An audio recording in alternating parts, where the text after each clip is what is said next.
Welcome back to Real Leverage, guys. Today, we're going to be diving into a hot topic of why your resume does not matter anymore. And in our experience, how we got into this new career without having relevant experience on our resume.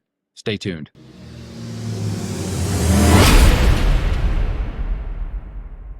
Having your CFA does matter. That's great, I guess. But it's yeah, I don't know. We're just going to dive into, I guess, about why that doesn't mean everything. How many people coming in are like, oh, send your CV, send your resume over to us. And we're like, well, we can. And you're not going to care about it when you read it. Yeah. But if you talk to me for 30 minutes, you are going to care about what I have to say because I am smart as shit. I do know what I'm doing. Exactly. I do have a plan coming into this industry. Yeah, and it was, I think, my biggest frustration while I was trying to get a job in the industry is when they would say, send the resume over instead of just taking it. Like you said, Yeah, 15, exactly. 20-minute call. Like that will tell you more about me than that resume because the resume does not speak to my actual skills and abilities. And ambition, for sure. I mean, that's the thing. We had a lot of technical skills, it's like soft skills that would help us. We had a lot of expertise in different things. Maybe not expertise, not like we've been doing this forever, but we know a lot of shit and we're really capable. And then on top of that, we're extremely motivated coming in. And yet lots of people were like, send the resume over, then we'll do a meeting. And then it's like, well, fuck, I guess so. If that's how you want to go about it. That's why I wrote my original Gedleman brief because I was sick of people asking me for a resume. And I was like, why don't you just read an article about myself that's as long as a resume, but actually covers what I know and what I want to do with my life? Mm-hmm. And that was a big turning point doing that. Which was really smart of you. I mean, for the resume part, I had a couple guys ask me for it, which was unfortunate because after I sent my resume, whether they looked at it or not, I never heard back from them. They never answered my messages after. And it Joke's on them. Joke's on them, but it sucks, right? Because you want to prove to those individuals so bad that you're capable, you have the skills and ability and ambition. That's But right. when they're just looking at a piece of paper that says you've been in construction for 3-5 years, Yeah. you're done. Yeah, exactly. They're like, well, what do you actually know? And it's like, well, if you gave me 3 minutes, I would say during those 5 years of construction, I spent probably equal amount of time studying business, studying investing, studying the capital markets, studying marketing, learning how to communicate better. Sure, it wasn't university for 4 years, but we were taking courses, learning how to be better traders, investors, like $50, marketers. exactly. Yeah. Definitely over 1,000 hours on YouTube, watching and learning, and then just teaching ourselves as well.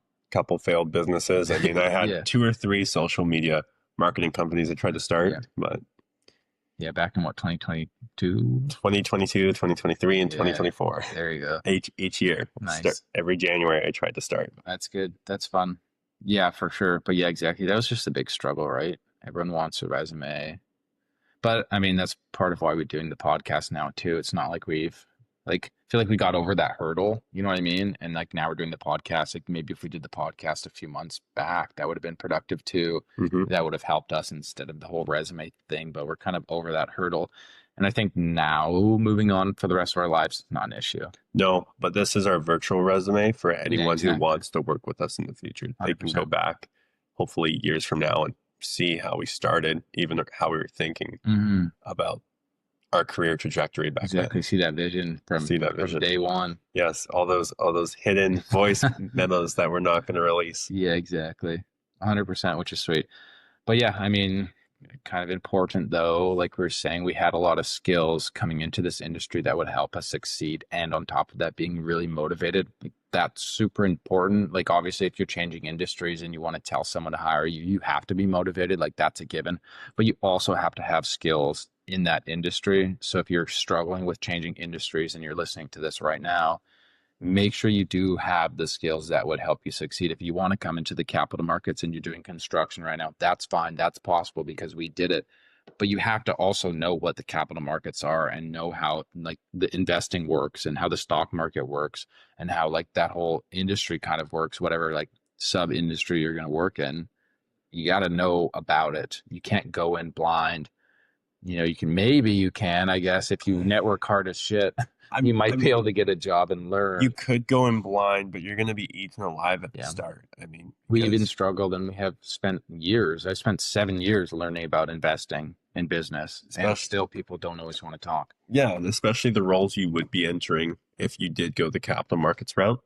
and specifically junior mining or small caps, is Mhm. going to be investor relations. Yeah. So what does that mean? You're communicating to investors, shareholders, fund managers, brokers. So you have to understand what a cap table is, what warrants are, Yeah. what dilution is. Just Exactly. There's lots of like, and those are like, really basic. it's basic, but it's basic in that industry, in like these industries, but you're not gonna learn that on your first YouTube video either, right? No. Like that's like 15 episodes into an hour long per episode YouTube series on how to understand like the stock market, right? And that's like day one in this industry. Well, that's when ChatGPT becomes so useful. I mean, Yeah. if any viewer wants to get into the capital markets but doesn't even know how to start learning about the capital markets, ask ChatGPT. I want to get into investor relations. Mhm. I have zero knowledge. What should I learn and how should I start? That's a good point And then for sure. that will kind of give you a little bit of a roadmap. Yeah, Of, well, even if it pulls YouTube videos or anything of that nature, it's going to help you Yeah. a little bit. Yeah, definitely. You can start building up those skills because I mean, you got to have some sort of understanding, or you're going to be a hell of a networker if you're able to find yourself in an opportunity. Someone would be willing to teach you. But yeah, if you can take the time, learn those skills while you're doing whatever you're doing, Mhm. and then you can switch industries for us. Maybe it seemed like we came in out of nowhere, but I mean, that's the funny thing, right? Nobody sees the work you do in silence. Well, Nobody sees us sitting here. It's 8:07 on a Saturday night. This is our third Friday, Saturday combo in a row. We're sitting here filming content, editing content, shooting podcasts, scripting, planning. Like nobody sees that shit. They don't Exactly. know that you do this and you do that for years. You learn a lot. Not like we're shooting content 5 years ago, but Saturday night 5 years ago, I was in my room learning about marketing, Mhm. right? Like that shit really adds up. And when you finally do get an opportunity coming into a new industry that you want to be in, even if you're already in it, you get that opportunity, you're ready to go. You Yeah. know more than people can even begin to imagine that you would know because they see you as the new guy. For sure. I mean, you got to be well prepared, especially if you don't have the qualifications or certification that someone else in your industry would Mhm. have. That's how you separate yourself, is you're ready for the moment. 100%. And when you talk about ambition, again, using investor relations as an example, if you can't sell yourself, how are you going to sell a stock? Exactly. And that's the most basic. 100%. So ambition, the passion really has to show when you're trying to get into the business. Yeah, exactly. If you're not coming in, I mean, the whole point of this episode is your resume doesn't matter. And if you come into a new industry or you just got out of college or you did your CFA, like, sure, your resume will get you in the door. But the point of this is that you don't need to do that. You Mhm. can learn so much and more without going to uni at all, without getting a CFA. We've met many successful investors, fund managers, brokers who Mhm. didn't start the traditional university route, actually started in construction like us. Yeah, So tons of people. yeah, and now they're managing their own funds or they're a personal investor or building shell companies, whatever it is. I mean, just because that one path is what 90% of the industry is doing doesn't mean it's the right path. And Exactly. having a We're more doing any path. unorthodox path almost gives you an advantage as you're seen as different and you got there. Yeah, you hustled more. You're seen as different. You can stand out because you're not like everybody else, and you're not that you worked harder. I'm not trying to knock anyone that goes to uni or anything at all. Like, but yeah, it's just different. It's like It's a different grind. exactly. You had to do it differently, and the fact that you can do that means you probably have a slightly different skill set that other people wouldn't because another like a different traditional route is so focused. Arguably, you could say going the untraditional route, you're a jack of all trades but a master of none. Mm. So you, like ourselves, we know a little bit of marketing, sales, networking, now video editing, Mm. filming, Yeah, content, investing, accounting. yeah, geopolitics, Yeah. like skills and knowledge, I guess, a combination of both. But we're not a master of any of them, but we had a wide range of skill sets that when we actually got into the position of a job, Yeah. we're like, oh, I can do that and that and that and that. Exactly. It just stacks up. For sure, which makes it so valuable when you do get that opportunity.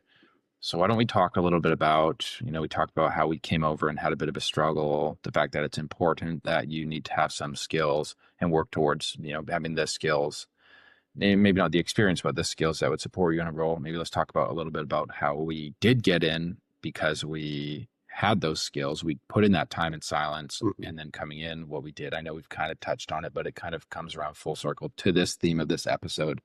how we got in. We started connecting with people on LinkedIn, Yep. started messaging everybody like crazy. I think I sent out like 5, 6, 700 cold DMs probably. Oh man, It's a lot. I think we're in the thousands now though. Probably for DMs. I Yeah. have like almost 1,000 requests out that haven't been responded to. I Mhm. think a lot of people just don't use LinkedIn, even though it seems like they might be active, or some of the older guys don't check their connection requests or whatever. Which makes sense. But I think I've got almost 1,000 connection requests out. I had like 600 or 700 out like a month ago. Yeah. So I probably have more now, almost 1,000. I mean, like you said, every Monday morning we're maxing out our LinkedIn connections 100. If every single one accepted our request, that's 400 a month we're getting in new connections and new individuals to talk and learn about. That's I mean, right.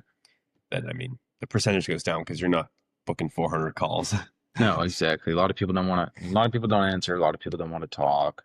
A lot of people say they want to talk and then never actually get around to it. Like the number becomes small. For sure. But it's a volume game. It's a volume It game. is for that, for the networking for sure, because you know that the number that are actually going to get on the phone is small. So you have to have volume. So that's what we did.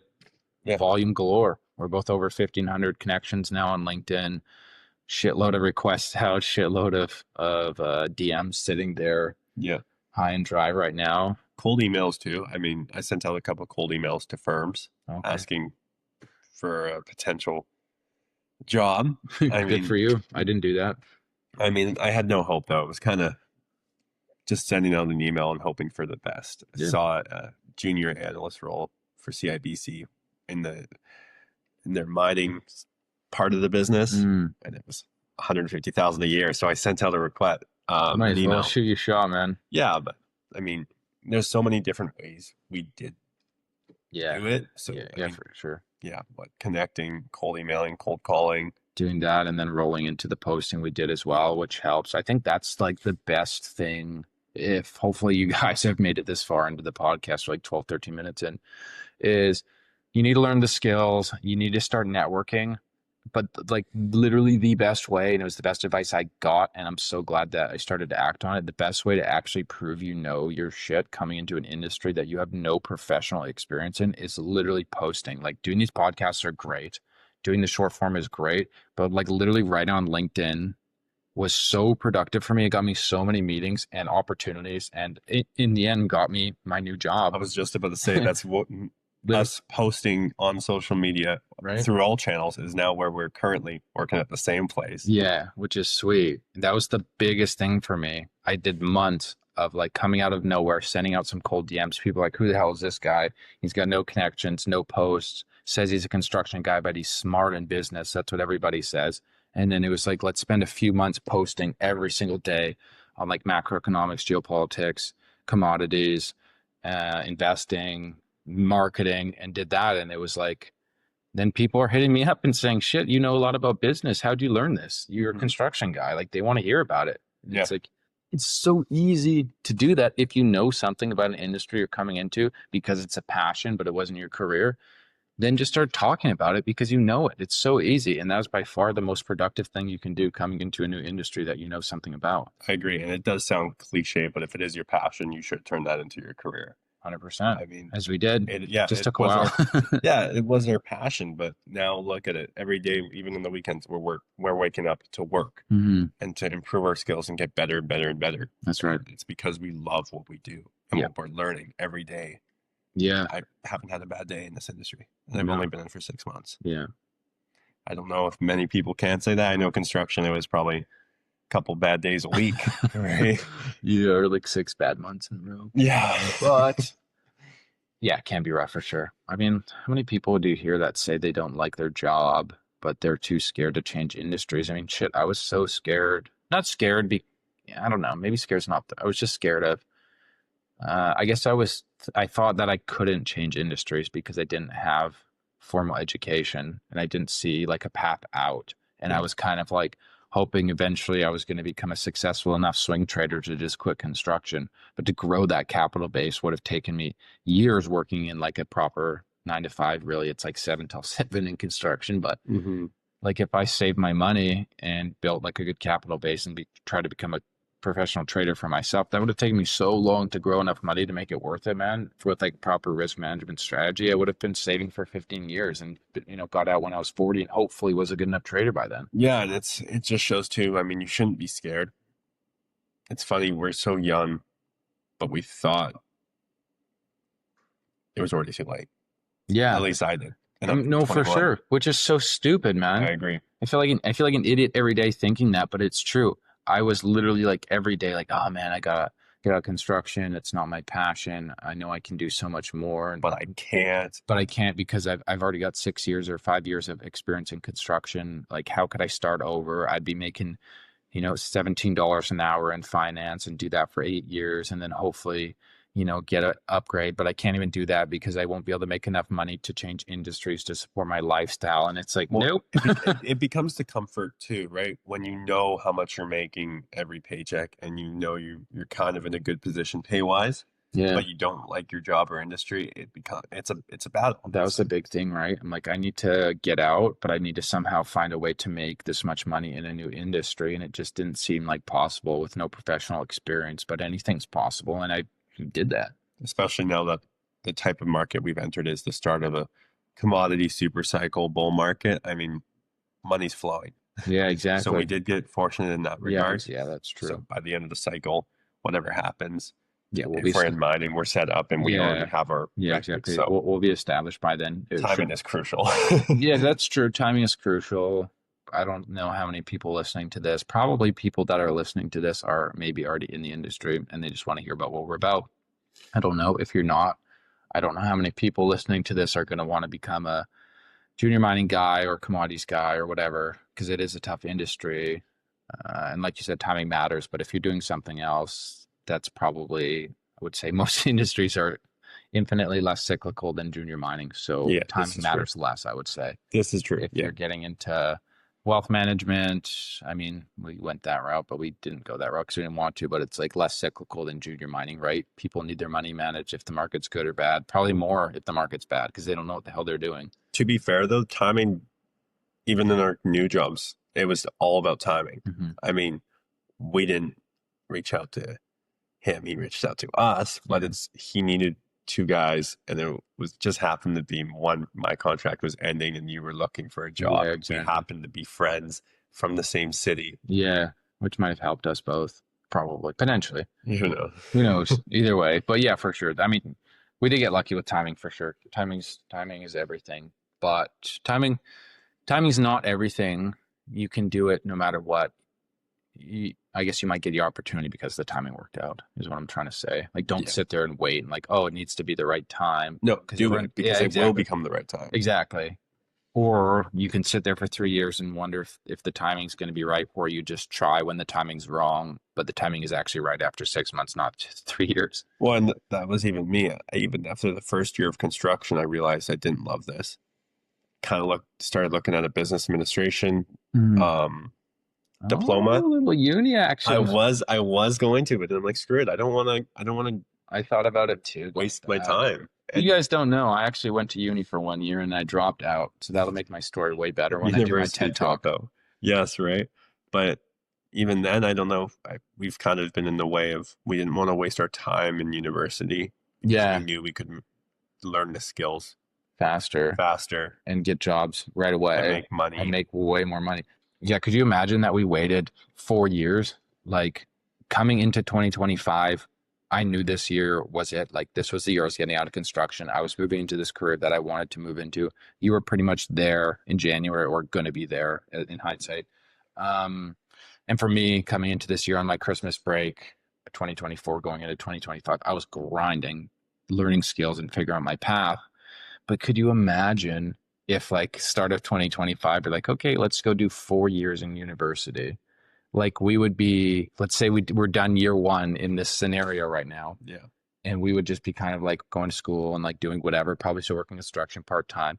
But instead we just took action in this industry we wanted to pursue a career in and like took the opportunity by our hands. And now look at us.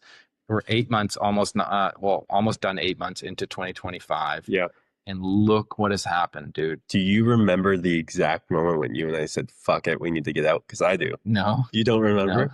It's when It was when you got that call from that life insurance guy from World Financial Oh Group, yeah. and I was also talking to someone, and we went to Original Joe's that night, and we both had a lucky beer, and we said, "Fuck it, we need to get out of construction. This is not our passion. Let's go the insurance route."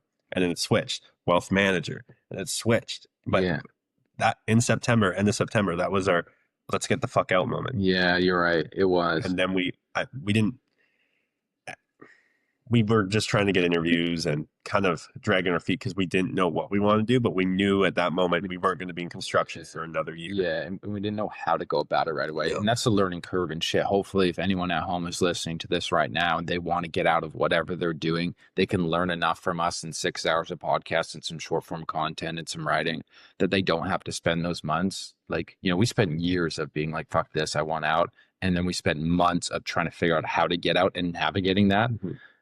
But literally just sharing our story in the last 6 episodes, you could probably figure out tomorrow, well, literally after this episode, you can make that change or start taking the steps towards that change that you want to do, and you won't spend those months. Like, the reason it took months was because we didn't know what to do. Yeah. We didn't want to go the life insurance route. Like, okay, well, what else is there? And we started like taking courses. You did your CSE, started learning skills, started emailing people, but we didn't know exactly. But in hindsight, like literally day one, get on LinkedIn, max out your connections in an industry you're interested in. Day two, get on the phone with 10 people and talk to them about that industry and see if it's right for you. Day three, if it's right for you, start posting about that industry. I was literally going to say it's so fast. Exactly. And in 2 weeks, start writing a Substack. If you feel comfortable, start making videos talking about yourself, who you are. Do like a Gettleman type brief, saying your story, how you got to this passion about this industry and where you want to go within it. It compounds so fast. Once we actually knew what to do, exactly, it did not take long. It was trying to figure out how to get to that. But how did we figure out? By having phone calls, by talking to people, by networking. And just going through the motions. And anyone listening to this can do it infinitely faster than us, which is great. That's the whole point part of the point of this is just to help people out. You don't have to struggle for months or years figuring out how to get out or having that doubt. One, we've proved it's possible. And two, we're literally giving you the blueprint in 30 seconds and you can follow it. And it's like that simple. It really is. It is that simple. It really is that simple. And it's a new era, right? So like Tyler said, with LinkedIn, do all that. And then side note, go to ChatGPT, ask what skills do I need to learn to be proficient in this industry, entry level. Super simple. ChatGPT will build you a course. Start doing that course daily. Yeah. We didn't do that at the start. But that's just a trial and error for us. Exactly. That would have helped us even further. We would have known. Yeah. We could have ChatGPT'd last September. It's been almost a year, eh? Yeah. Coming up on a year. Because it's the 30th today. We could have ChatGPT'd what are 10 industries that might be good for me, answer and ask it to ask you questions. It could give you 15 questions to figure out what your passions are, give you 10 potential industries or jobs, start networking in that, go through the steps we've already outlined. Like it's really that simple. In the next hour after getting off this podcast, you can literally start figuring out your new career. And don't worry about the money because, I mean, some industries are better than others, but at the end of the day, if you network with the right people and prove you know enough about the industry to get a job, the money will come. And let's get this straight. Yes, there's lots of money to be made in the capital markets, but that's not the reason Tyler and I got in. No. We were always loved investing and learning about how companies, how they got to a cash flow, or, I mean, now with junior mining companies, what makes one pumped or dumped, really. Yeah, for sure. It's not about the money. I mean, that's the whole point though. You find your passion and the money will come. That's kind of it. Yeah, this was great. Hopefully this was insightful to everyone listening. I think it was. It was kind of came seemingly controversial in the beginning, but in the end it was just really a great outline for our listeners to like move forward if they want to switch careers. I agree. Or navigate even in their career. You don't have to change careers. If you have a job in a career and you want a different job, these steps still work. Just change jobs or get a higher position in that industry. Well, that's why I did in construction. I went from framer to just a project coordinator from networking on LinkedIn. I completely forgot about that. Yeah. And just messaged a bunch of That's developers. how it started for you. I remember that. Yeah, for sure. Same industry, different job because it's from networking. People love ambition. Yeah. 100%. They love ambition and passion. So you got to show it. 100%. I think that pretty much covers it. Thanks a lot for listening, guys. Appreciate it. We'll see you on the next episode.